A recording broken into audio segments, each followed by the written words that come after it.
Welcome to The Last Breakfast. Please enjoy the video. You start by choosing the hardware. Chromecast plugs into your Samsung TV's HDMI and gives you Chrome casting capability. Once done, power the Chromecast from the TV's USB or a wall outlet.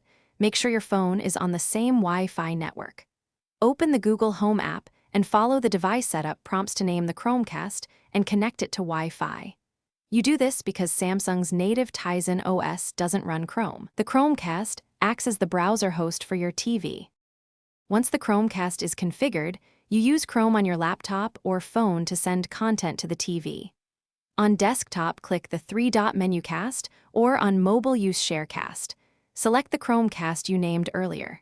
Choose whether to cast a single tab, your whole desktop, or a specific file so you control quality and privacy. This method gives you the actual Chrome rendering on screen, because the Chromecast streams the Chrome tab or desktop to the TV rather than rely. To finish, switch the Samsung TV input to the Chromecast HDMI port and make the Chrome tab full screen for a clean view.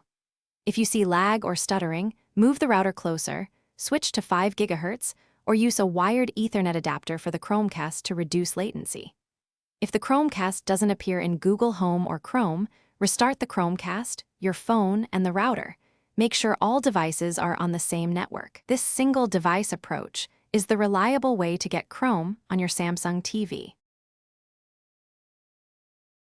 Thanks for watching. If this was helpful, leave a like and consider subscribing. See you next time.